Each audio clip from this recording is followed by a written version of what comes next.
Hello नमस्कार everyone. स्वागत है आप सभी का आपके अपने चैनल एलसीपी क्लासेस में। आज के इस वीडियो में हम लोग class 10th NCERT mathematics chapter 3 pair of linear equation in two variables का एक्सरसाइज 3.2 का सॉल्यूशन देखने वाले हैं, तो वीडियो के अंत तक बने रहिएगा। स्टार्ट करते हैं question number 1। Form the pair of linear equation in the following problems and find their solution graphically. कह रहा है कि पेयर ऑफ लीनियर इक्वेशन बनाइए और उसका सॉल्यूशन ग्राफिकली फाइंड कीजिए। क्वेश्चन 1 क्या कह रहा है? 10 student of class 10 took part in mathematics quiz. Class 10th के जो स्टूडेंट्स हैं वो एक मैथमेटिक्स क्विज में पार्टिसिपेट कर रहे हैं। कंडीशन कह रहा है कि if the number of girls is 4 more then the number of boys. Number of girls कह रहा है कि नंबर ऑफ बॉयज से 4 ज़्यादा है, तो कह रहा है कि find the number of boys and number of girls. तो ग्राफिकली जो सॉल्व किए थे हम लोग एक्सरसाइज 3.1 में क्वेश्चंस को, सेम प्रोसेस हम लोग यहाँ पे फॉलो करेंगे और ग्राफिकली इस क्वेश्चंस का सॉल्यूशन फाइंड करेंगे। तो सबसे पहले क्या करेंगे? Let the number of boys is equal to x and the number of girls is equals to y। क्या हमने सपोज किया? बॉयज क्या हैं? x हैं और गर्ल्स क्या हैं? y है। देयरफॉर टोटल स्टूडेंट क्या हो जाएगा? टोटल स्टूडेंट गिवन है 10 स्टूडेंट है, total student 10। That means total student कैसे फाइंड करते हैं हम लोग? Total students number of boys and number of girls. तो number of boys is x plus number of girls is equals to y is equals to 10। This is equation number 1। and according to question number of girls is 4 more than the number of boys। number of girls जो है, number of girls क्या है? y and number of boys क्या है? x। तो number of girls is 4 more than, ये जो है 4 ज्यादा है किससे? number of boys से, यानी number of boys कम है, तो अगर 4 इसमें ऐड कर देंगे तो दोनों इक्वल हो जाएगा ना। दैट मीन्स की इक्वेशन बनेगा क्या? x को इधर लेंगे तो -x plus y is equals to 4, equation number 2। तो इस तरीके से इक्वेशन नंबर 2 फॉर्म हो गया। थोड़ा नीचे आ गया है, इसको हम लोग ऊपर कर देते हैं। ये इक्वेशन इसको हम लोग 2 कर देते हैं। ओके, तो इस तरह से दोनों इक्वेशन हम लोगों ने फॉर्म किया। अब इसको ग्राफिकली सॉल्व करना है। तो ग्राफिकली सॉल्व करने के लिए क्या मेथड है? इक्वेशन को हम लोग सेलेक्ट करते हैं from equation 1 x plus y is equals to क्या है? 10। अब ये दो वेरिएबल में से एक वेरिएबल को दूसरे वेरिएबल के फॉर्म में चेंज कर देते हैं। दैट मीन्स अगर हम इसको ऐसे लिखें y इज इक्वल टू तो 10 माइनस एक्स हो जाएगा। अब बारी बारी से हम लोग क्या करेंगे? When x is equals to put करते हैं value 2, then y is equals to क्या मिलेगा? 10 माइनस 2 दैट मीन्स 8। 10 में से 2 x के बदले में 2 पुट कर रहे हैं ना, तो y का वैल्यू क्या हो जाएगा? 10 माइनस 2 यानी 8। एक बार और हम लोग क्या पुट करते हैं? when x is equals to 4 then x is equal to 4 then y equal to 10 minus 4 that means 6। 10 minus 4 that means 6। तो यहाँ से हमारा जो पॉइंट आया x और y का, उसको हम लोग इंडिकेट कर देते हैं। Okay, when x is equals to 2 we got y is equals to 8। when x is equal to 4 we got y is equal to 6। अब ये दोनों पॉइंट का लेकर के हम लोग ग्राफ ड्रॉ करेंगे। ओके, अब इक्वेशन 4 चलते हैं हम लोग। फ्रॉम इक्वेशन 2 सेकेंड इक्वेशन में हम लोग 2 पॉइंट फाइंड करते हैं। इक्वेशन क्या है? y is equal to x plus 4। y is equal to क्या है? x plus 4। When x is equal to 2 then y is equals to क्या हो जाएगा? y is equals to x के बदले में 2 पुट करेंगे, 2 plus 4 that means 6। 2 plus 4 that means 6 आ गया ना, 6 वैल्यू आया। वेन इसी में when x is equal to 4 then x का वैल्यू क्या पुट करते हैं हम लोग? 4 पुट करते हैं, तो y का वैल्यू क्या हो जाएगा? 4 plus 4 that means 8। 4 plus 4 that means 8। तो इस तरीके से यहाँ भी हमारे पास इक्वेशन 2 से 2 पॉइंट मिला। 2 पॉइंट को हम लोग यहाँ पे इंडिकेट कर देते हैं, x एंड y। x का वैल्यू जब हम लोग 2 पुट किए तो y का वैल्यू मिला था 6। सेकेंड सिचुएशन में जब हम लोग x का वैल्यू 4 पुट किए हैं तो y का वैल्यू मिल गया 8। इस तरीके से 2 पॉइंट को हम लोग एक जगह पे लिख लेते हैं और उसका ग्राफ ड्रॉ करते हैं और उसका सॉल्यूशन फाइंड करते हैं।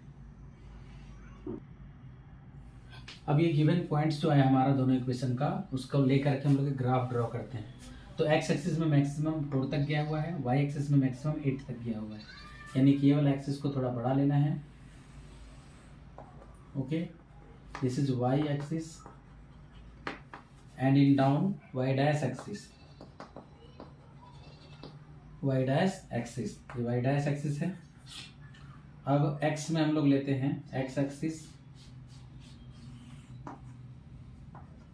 ये हो गया हमारा x एक्सिस, ये हो गया x डैश एक्सिस। ऊपर जाते हैं तो प्लस में आते जाता है सब, 2 4 6 8 10 12। डाउनवर्ड में जाके तो माइनस में आएगा, -6 -8। राइट हैंड साइड में जाएंगे तो प्लस में, लेफ्ट में जाएंगे तो माइनस में, लाइक दिस। ओरिजिन हमारा O 0। ओके, अब पॉइंट क्या है इक्वेशन 1 के लिए, 2 and 8, x एक्सिस में 2, y एक्सिस में 8। ये पॉइंट हमारा हो गया 2 8 2, 8। नेक्स्ट पॉइंट है 4 6, 4 and 6।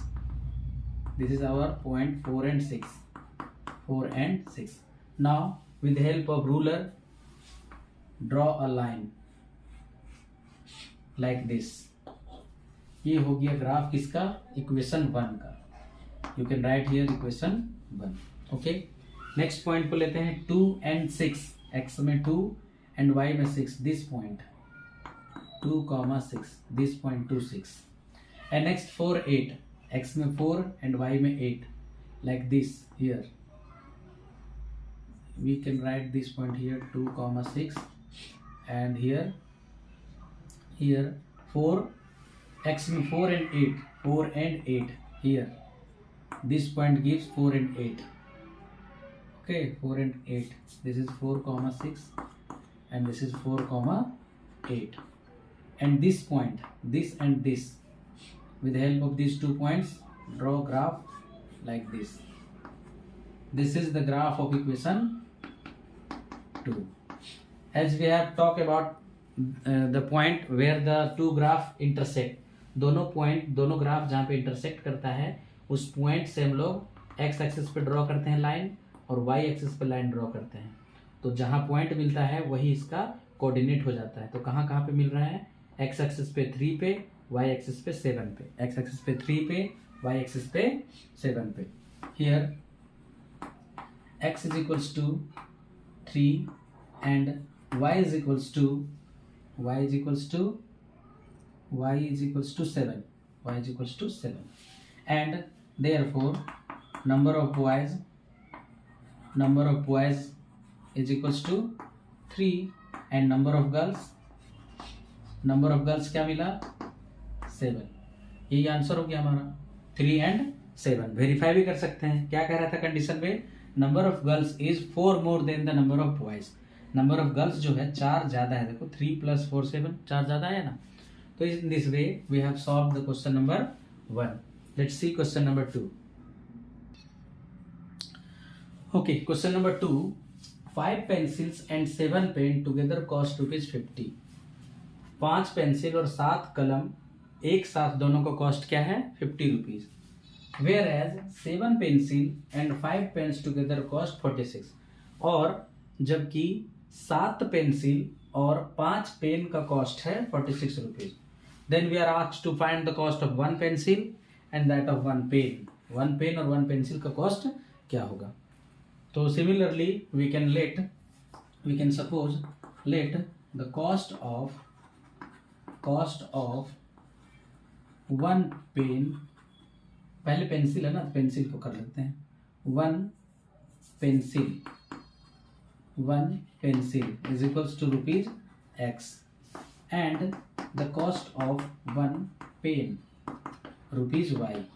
1 पेंसिल का कॉस्ट हमने x सपोज किया ₹X एंड 1 पेन का कॉस्ट, 1 पेंसिल का कॉस्ट ₹X एंड 1 पेन का कॉस्ट y रुपीज हमने सपोज किया. Okay, now according to question what is the cost of 5 pencil? X into 5, that means 5x. And what is the cost of 7 pen? If the cost of 1 pen is y rupees, therefore the cost of 7 pen is equals to 7y. And together दोनों को plus करने पे क्या cost आ रहा है? 50 rupees. This is equation first. And 7 pencil, cost of 7 pencil. 7 pencil, 1 pencil cost x rupees. Then 7 pencil cost 7 into x means 7x pen, 7x plus 5 pen. 1 pen cost y rupees, then 5 pen cost 5y rupees. Together form the 46 rupees. This is equation 2. Now from these two equations we can find the 2 points and draw graph. If then we notice the point where the graph of these two equations meet, and we will find the value of x and y, and that is the cost of 1 pencil and 1 pen. So from equation 1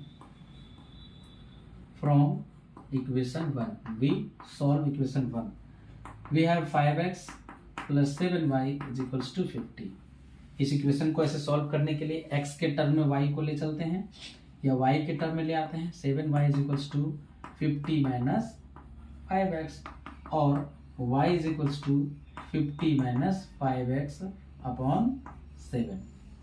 Now when we put x is equals to x का value क्या suppose करेंगे so that कि y का value calculate होकर के find हो जाएगा. Okay, तो let us put x is equals to 3, then y is equals to 50 minus 5 into 3 by 7, that means 50 minus 15 by 7. 50 minus 15 by 7, it becomes 35 by 7. Cut कर देंगे तो 7 5 जो 30 मीन्स y का वैल्यू क्या आया? 5 मिला. Okay, when we put x is equals to what? X is equals to 5.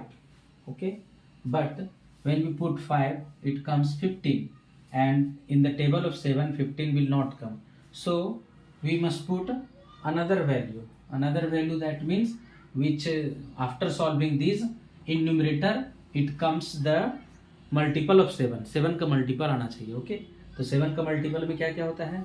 7 5 जो 35, 7 6 जो 42, 7 8 जो 56, 7 9 जो 63, 70. Okay, 70 is better. 7 10 is 70. 70 comes when we put here minus 2. When x is equals to minus 2, then y is equals to 50 minus 5 into minus 2. Sorry, 4. Minus 4 by 7. That means 50 minus into minus plus 20 by 7. It comes 70 by 7. 7 10 is 70. It comes 10. So from equation 1 we got the 2 point. First, when we put x is equals to 3, y becomes 5. Okay, when we put x is equal to minus 4, then y is 10. तो इस तरीके से 1 point हम लोगों ने find कर लिया. अब इक्वेशन 2 को इसी तरीके से हम लोग सॉल्व करेंगे. तो इक्वेशन 2 क्या है? From equation 2 7x plus 5y is equals to 46, and 5y is equals to, we can write 46 minus 7x. Then y is equals to 46 minus 7x by 5. Okay, now think about the numbers. When we put x is equals to what? 7 2 ja 14 and 46. When we put 1, so 46 minus 7 it comes 39. 39 will not come in the table of 5. When we put x is equal to 2, then 7 to the 14 means 46 minus 14 it comes 32. It also not come in the table of 5. When put 7 is equals to x is equal to 3, x is equals to 3 put करेंगे तो 46 minus 7 3 is 21. Yes, 25. 25 come in the table of 5. So we put when x is equals to 3, then y is equals to 46 minus 7 into 3 divided by 5. That means 46 minus 21 by 5. It comes 25 by 5, and 5 5 is 25. It also come 5. When next, when x is equals to, when we put x is equal to 3, done. 4 means 28. 4 7 4 is 28. Subtract 28. 8 3 minus 2 1 18. It not comes the table of 5. Okay, next we put 5. 46 minus 35, it comes 11. It also not comes. When we put x is equal to 6 7 is 42, not come. Okay, 6 7 49 46 7 7 is 49 also not come. 8, when we put 8, x is 7 is equal to 8, or we can put 2 है ना, 2 7 x is equal to 2 minus 2, तो 7 2 is 14. Yes, after adding it comes something. When x is equal to minus 2, then y is equals to 46 minus 7 into minus 2 divided by 5, means 46 plus 14 by 5. It comes 60 by 5. 6 1 is 6, 5 1 is 5, 5 2 is 10, 12. It comes 12. Again we have got the 2 point from equation 2. When x and y, x is equals to, when we put 3, y becomes 5.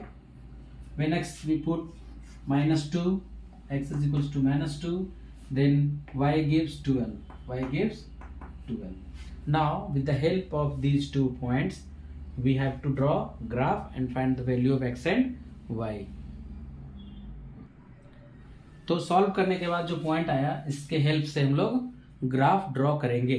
ठीक है, तो x axis में 3 तक है maximum, y axis में 12 तक है, तो ये बड़ा ज़्यादा लंबा होगा. ओके, ठीक है, लाइक दिस. ये हो गया हमारा y dash axis. Yes, y dash axis, and this is y axis.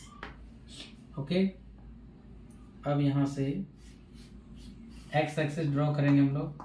This is x axis and this side x dash axis. Okay, this is origin 0 minus 1, okay, minus 2 minus 4 minus 6 minus 8. This side minus 2 minus 4 minus 6 minus 8 minus 10. This side 2 4 6 8 10 12, and upper side 2 4 6 8 10 12 and 14. Now from equation 1, 3 5. Equation 1 is 3 5. Okay, no, this is the equation first. At 3 5, also 3 5, 3 this and 5 this. This point 3 5, and next point minus 4 and 10. X axis minus 4 and y axis 10. Minus 4 and this is 10. This is minus 4 comma 10. So with the help of these, with the help of ruler, draw the point passing through these points. Draw a line passing through these points. This is our equation first, equation of graph 1. Next point 3 5, again 3 5. Yes, this is again 3 5. Next minus 2 and 12. Minus 2 and 12. Yes, yes, minus 2 and 12. Yes, here. This is minus 2 comma 12. Now draw graph from these 2 points, passing through these 2 points. Yes, this is the equation of a graph of equation 2. Where it is meet, 3 and 5. Therefore x is equal to 3 and y is equals to 5. Therefore cost of one pencil is equals to rupees 3 and cost of one pen is equals to rupees 5 and this is the final answer. Okay, so इतना simple है graphical method से solution find करना. Okay, अब बढ़ते हैं हम लोग next question की ओर. Question number 2. ये क्वेश्चन नंबर 1 का 2 क्वेश्चन था जो कि ग्राफिकली मेथड से इक्वेशन बनाने के बाद सॉल्व करके सॉल्यूशन फाइंड करना था. ओके, देखते हैं हम लोग question number 2. Question number 2. On comparing the ratio A1 by A2, B1 by B2 and C1 by C2, A1 by A2, B1 by B2, C1 by C2 का value निकाल करके compare करना है and find out whether the lines representing the following pairs of linear equation intersect at a point, parallel और coincident. इन दोनों pair of linear equations के A1 by A2, B1 by B2, C1 by C2 का comparison करके बताना है कि दोनों pair of linear equations का जो लाइन रिप्रेजेंट करेगा वो इंटरसेक्ट करेगा, पैरेलल होगा या कोइंसिडेंट होगा, दैट मीन्स कोइंसाइड कर जाएगा, ये बताना है. तो उसको सॉल्व करने का क्या मेथड हम लोग सीखे थे, रूल है ना, थ्योरी के क्लास में हम लोग सीखे थे इसको. अगर आप नहीं देखे हैं वो वीडियो को तो जा करके आप देख सकते हैं, प्लेलिस्ट में बना हुआ है. ओके, तो इस इक्वेशन में हम लोग बात करेंगे तो A1 का वैल्यू क्या है 5, B1 का वैल्यू क्या है -4, C1 का वैल्यू क्या है 8. सिमिलरली A2 का वैल्यू क्या है 7, B2 का वैल्यू क्या है 6 एंड C2 का वैल्यू 9. ओके, ये इक्वेशन से हमारे को ये सारा चीज मिला. Therefore A1 by A2 find करेंगे. A1 is equal to 5 and 7. फिर हम लोग B1 by B2 फाइंड करेंगे. B1 by B2 क्या है -4 by 6. ये कट हो जाएगा, 2 2 जा 4, 2 3 जा 6, दैट मीन्स -2 by 3 मिलेगा. Okay, and C1 by C2 and C1 by C2 find करेंगे तो 8 by 9. ये कट नहीं होगा. हियर यहाँ पे क्या देख रहे हैं कि here A1 by A2 not equal to B1 by B2.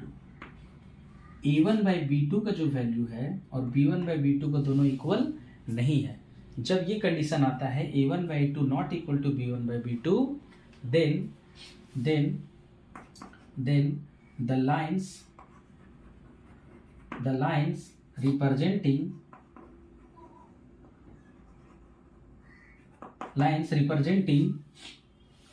the pair of equations intersect.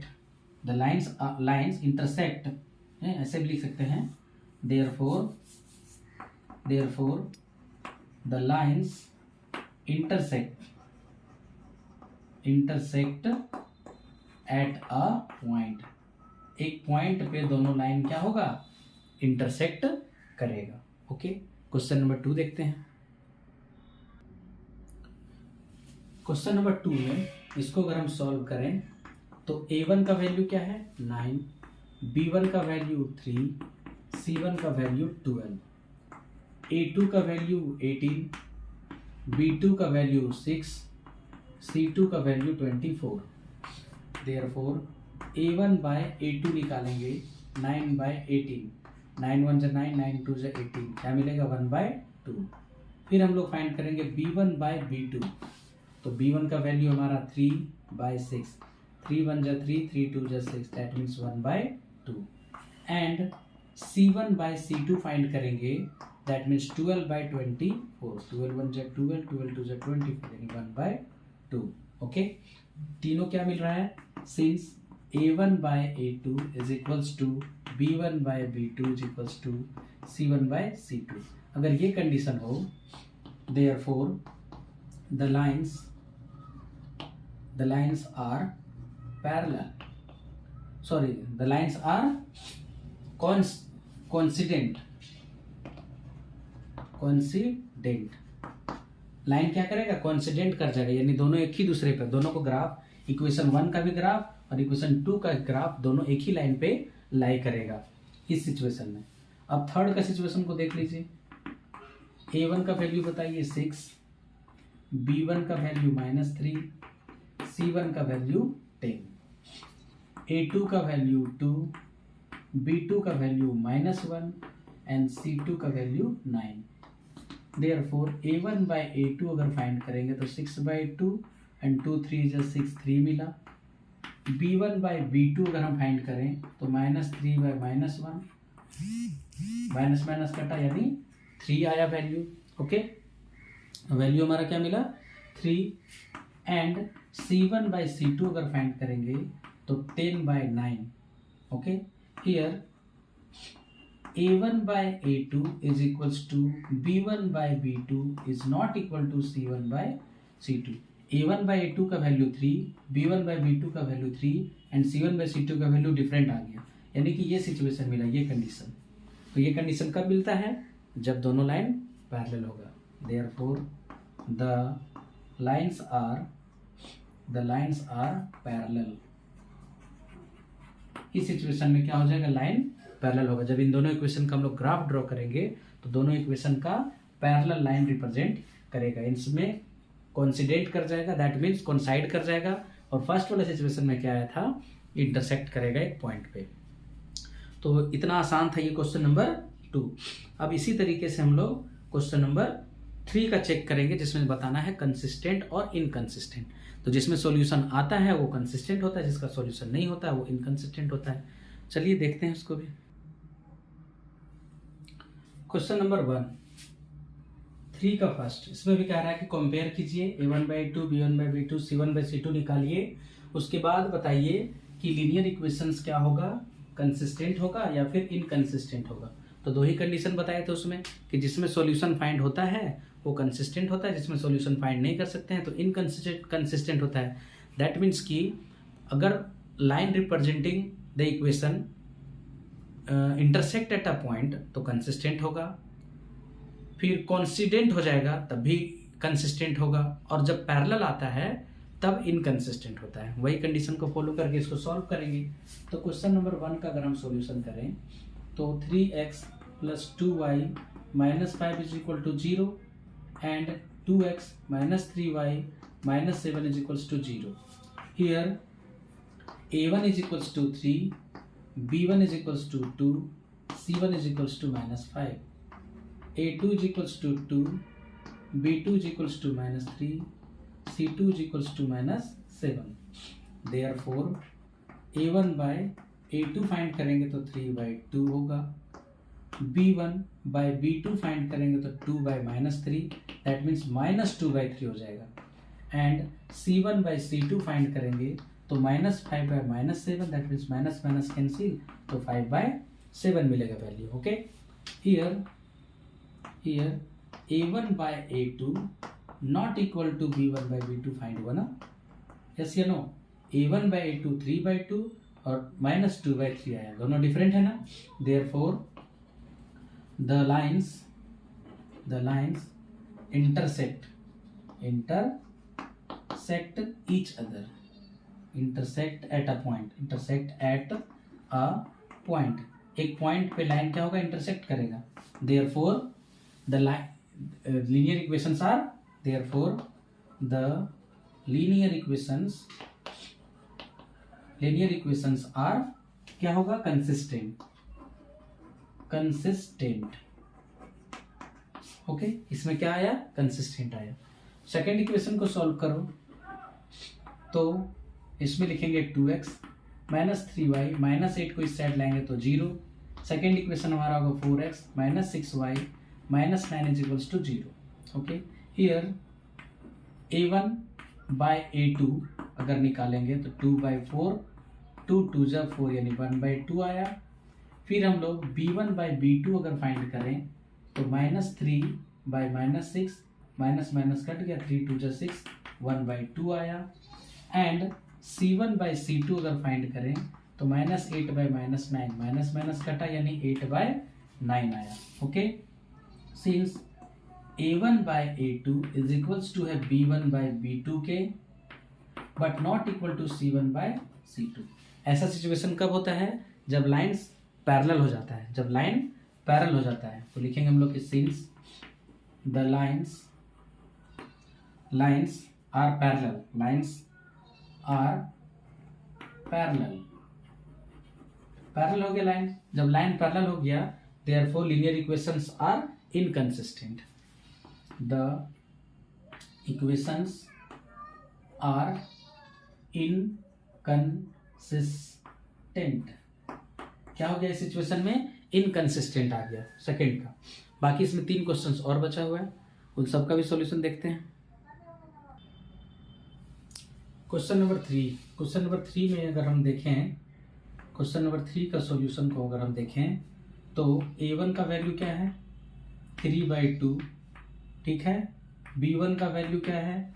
5/3 and c1 का वैल्यू इधर आकर के -7 हो जाएगा।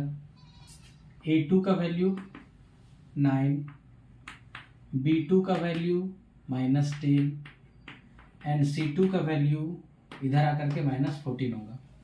देयरफॉर a1/a2 अगर हम फाइंड करें तो 3/2/9, दैट मीन्स 3/2 इंटू इसके नीचे 1 है तो 1 ऊपर चला जाएगा और 9 नीचे, 3 3 जा 9, न्यूमरेटर में 1 डिनोमिनेटर में 6।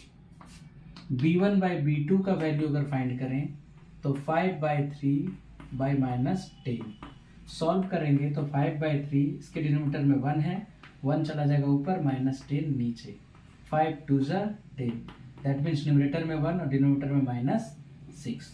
ओके, एंड c1/c2 अगर फाइंड करें तो c1 -7/-14, माइनस कैंसिल, 7 2 जा 14, 1/2। Since a1/a2 not equal to आ गया b1/b2 के, देखो a1/a2 1/6 है एंड b1/b2 -1/6 है, not equal. Therefore the lines intersect at a point,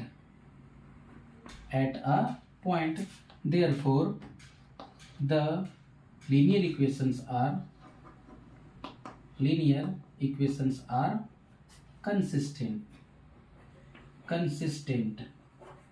इस सिचुएशन में क्या होता है? कंसिस्टेंट हो जाता है। ओके, क्वेश्चन नंबर 3 हो गया। 4 का देखेंगे। 4 का अगर हम सॉल्यूशन देखें तो a1 क्या है? 5, b1 क्या है? -3, c1 के बारे में बोलेंगे तो इधर आके -11, a2 का वैल्यू है -10, b2 का वैल्यू का अगर हम बात करें तो 6, c2 का वैल्यू -22। देयरफॉर अगर a1/a2 निकाला जाए तो 5/-10, 5 2 जा 10, -1/2। b1/b2 का वैल्यू अगर निकाला जाए तो -3/6, -3 2 जा 6 यानी -1/2 आया। एंड c1/c2 अगर फाइंड करेंगे तो -11/-22, 11 2 जा 22, minus cancel, 1/2। Since a1/a2 is equals to है b1/b2 के, but not equal to c1/c2। और ये सिचुएशन किसका होता है? The lines are parallel, therefore the lines are parallel,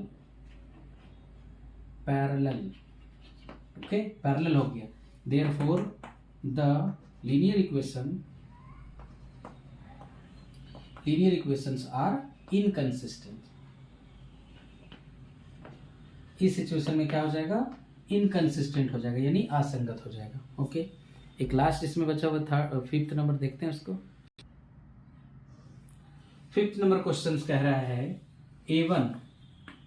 a1 is equals to 4/3, b1 is equals to 2 and c1 is equals to -8, a2 is equals to 2, b2 is equals to 3 and c2 is equals to, इसको इधर ले आएंगे तो -12। Therefore a1/a2 find कर रही है तो 4/3/2 यानी कि 4/3 इंटू करेंगे, 1 ऊपर जाएगा, 2 नीचे, इसके नीचे 1 छिपा हुआ है ना, और 2 1 जा 2 और 2 2 जा 4, यानी 2 1 जा 2/3। b1/b2 अगर फाइंड करेंगे तो b1 क्या है? 2 एंड b2 है 3। एंड c1/c2 की बात करें तो -8/-12, 4 2 जा 8, 4 3 जा 12, माइनस और माइनस कैंसिल हो गया तो 2/3 3। देखिए तो सबका वैल्यू सेम आया, 2/3, 2/3, 2/3। Here a1/a2 is equals to b1/b2 is equals to c1/c2। इस सिचुएशन में क्या होता है, द लाइन्स आर कोइंसिडेंट। क्या होगा, कोइंसिडेंट हो जाएगा। Okay, therefore the equations, linear equations are, linear equations are no solution होगा तो इनकंसिस्टेंट। ये इक्वेशन का जो इक्वेशंस होगा, लीनियर इक्वेशंस क्या होंगे, वो इनकंसिस्टेंट होंगे। तो इस तरीके से क्वेश्चन नंबर जो हमारा 3 था उसमें बताना था कि कंसिस्टेंट और इनकंसिस्टेंट। सिमिलरली क्वेश्चन नंबर 4 में कह रहा है कि चेक कीजिए कि कौन कंसिस्टेंट है और इनकंसिस्टेंट है। तो क्वेश्चन नंबर जो 4 है, क्वेश्चन नंबर 4 मैं स्किप कर रहा हूँ क्योंकि यही प्रोसेस करना है आप लोगों को। तो आप खुद से उसको सॉल्व कीजिए और उसका आंसर आप बताइए कमेंट में, कंसिस्टेंट कौन कौन होगा और इनकंसिस्टेंट कौन कौन होगा। ओके, तो क्वेश्चन नंबर 4 मैं आप लोगों के लिए छोड़ देता हूँ। ओके, क्योंकि सिमिलर क्वेश्चन है, उसमें कंसिस्टेंट और इनकंसिस्टेंट बताना है। और हाँ, उसमें एक और कंडीशन बोला है कि जो कंसिस्टेंट होगा उसको ग्राफिकली मेथड से सॉल्व करिए। तो ग्राफिकल मेथड भी आप लोग सीख चुके हैं। जो कंसिस्टेंट होगा उसको सॉल्व नहीं करना, उसको बस बता देना है कि ये इनकंसिस्टेंट है और उसको सॉल्व नहीं करेंगे। तो question number 4 do your self और हमें कमेंट में उसका आंसर बताइएगा। नेक्स्ट हम करेंगे क्वेश्चन नंबर 5। क्वेश्चन नंबर 5 में कह रहा है कि half of perimeter of rectangular garden का पेरीमीटर का हाफ, जिसका length is 4 metre more than its width, जिसका जो लेंथ है वो विड्थ से 4 मीटर ज्यादा है, उसका पेरीमीटर का हाफ 36 मीटर है। तो कह रहा है find the dimension of the garden का डायमेंशन फाइंड करना है, दैट मीन्स की लेंथ और ब्रेथ फाइंड करना है। तो पहले इक्वेशन हम लोग इसको बनाएंगे, फिर उसको ग्राफिकली सॉल्व करेंगे। तो let the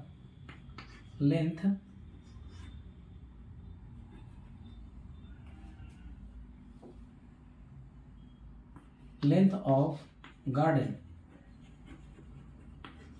be x meter and the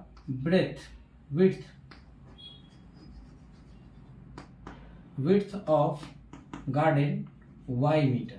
Okay, therefore according to question, therefore perimeter, half of the perimeter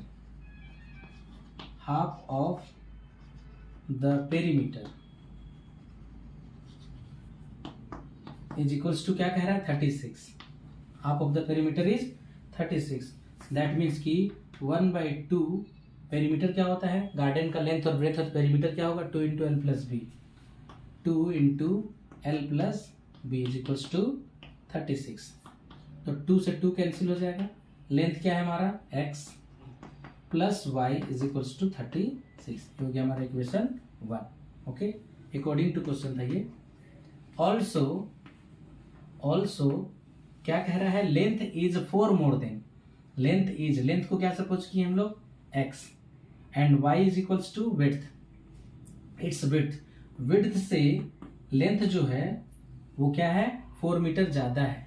length is 4 metre मोर, तो लेंथ को हम लोग सपोज किए हैं क्या, x।